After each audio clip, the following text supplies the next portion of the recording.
Thinking about buying ClipBee? Here's what you should know before you decide. And this is based on my own experience. I already use one of their products, Instadoodle. Because of that, when I saw ClipBee's ads, I immediately suspected the same pattern.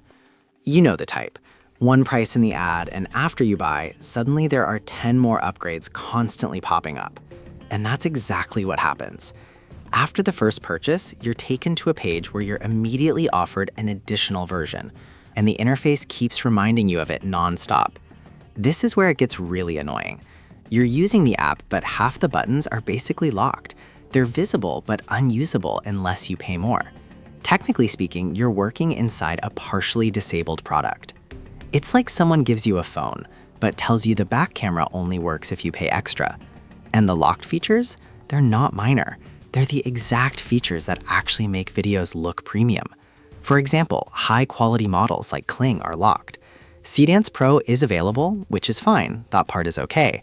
But if you want to edit or upscale images, that's also locked behind the Pro version.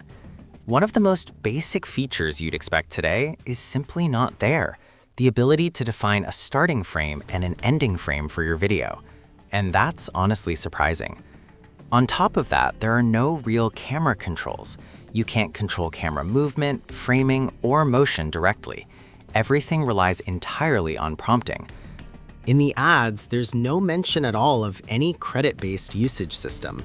You only discover that credits are being consumed after you enter the platform and start using the software, when you suddenly see that you're working with a fixed credit balance. What's really happening here is a classic psychological marketing trick. They hook you with simplicity and big promises. No limits, no friction, no complexity. Your brain buys the idea before it sees the system. Only after you've paid do the real rules appear. Locked features, credits, upgrades. That's not an accident, it's sunk cost psychology. Once you're in, your mind wants to justify staying. The interface keeps showing you what you can't use, creating constant low-level frustration, and the upgrade looks like relief. Beginners don't notice what's missing. They assume they need more credits or a higher plan. In reality, you're not buying a tool. You're entering a funnel designed to keep you upgrading. The videos you create aren't private by default. They're automatically made available for others to use. That might not sound dramatic, but in practice, people often trade privacy for cheaper credits, sometimes without realizing it. So be very careful with personal or sensitive images you upload.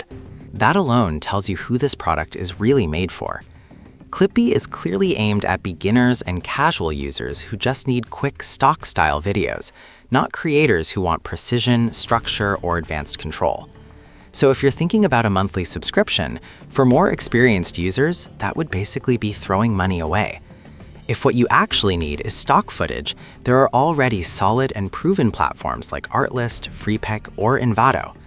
On those platforms, you get reliable stock materials, and in many cases, generation options as well, without dealing with locked controls or artificial limitations. Yes, they offer a 60-day money-back guarantee, but in my case, I'll be asking for a refund after just a few days.